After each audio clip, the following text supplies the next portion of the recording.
Okay, so I've placed a size 2 Gamakatsu upturned eye traditional Atlantic salmon fly hook in the vise, and I'll start off with my fly tying thread up near the end of that return loop, and I'll form a thread base along the shank of the hook, ending back so that the fly tying thread hangs just kind of by the hook point, and that'll help me with my proportions as we build this fly.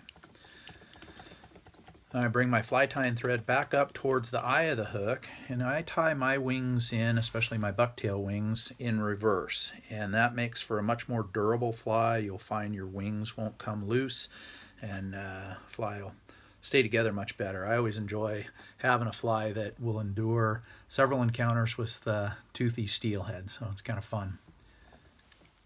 Tie that wing in up here. And then I just wrap my thread back over the top of that bucktail just to kind of form an underbody, just to add a little bit of bulk to the body of the fly.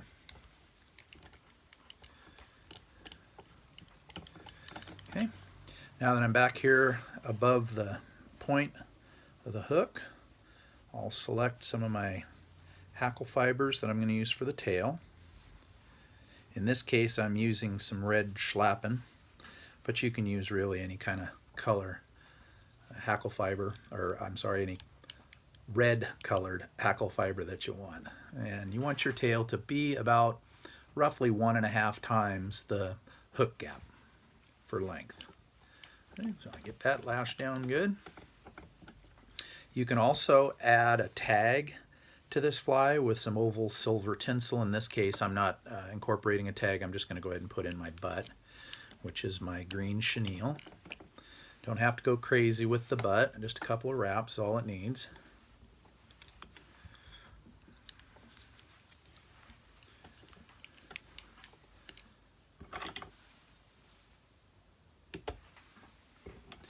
Now I'm going to tie in my body,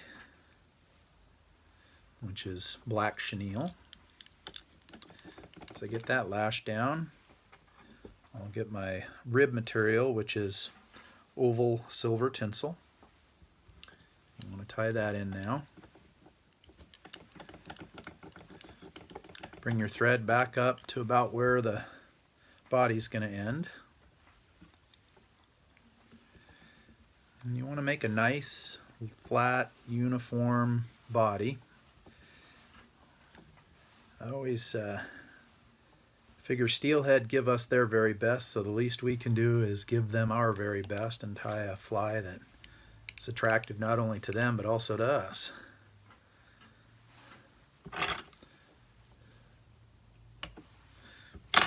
Okay, now I've got my body tied in. Now I'm going to lay down the rib, and usually about 4 turns of this oval silver tinsel, spaced as evenly as you can get it.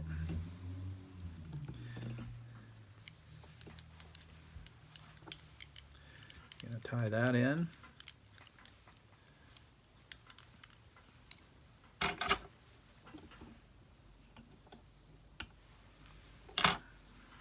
Now I'm going to select a piece of black schlappen for my hackle. Tie it in.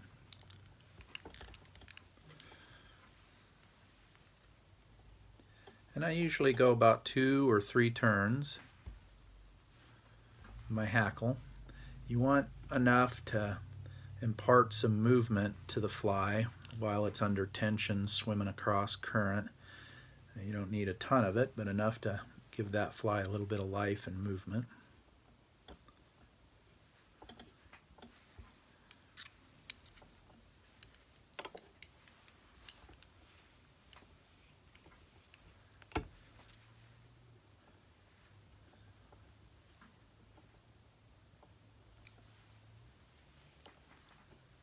Looks pretty good.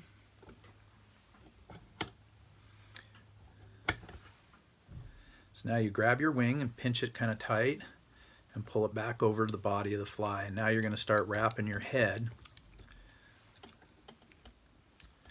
And that will cause these bucktail fibers to be forced back over the body of the fly. And occasionally you'll trap some of the shorter ones in there. That's no biggie, just trim those off when you're done.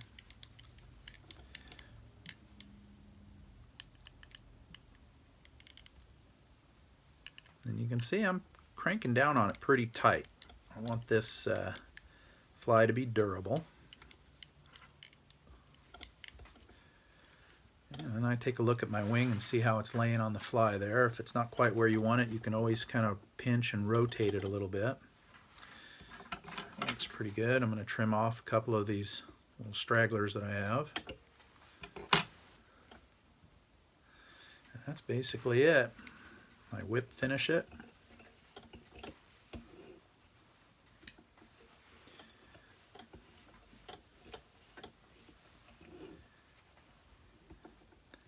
And then I use just super glue, just a little drop of super glue on the head to glue everything down good and solid. And that is my green butt skunk. Hope this was helpful and enjoy.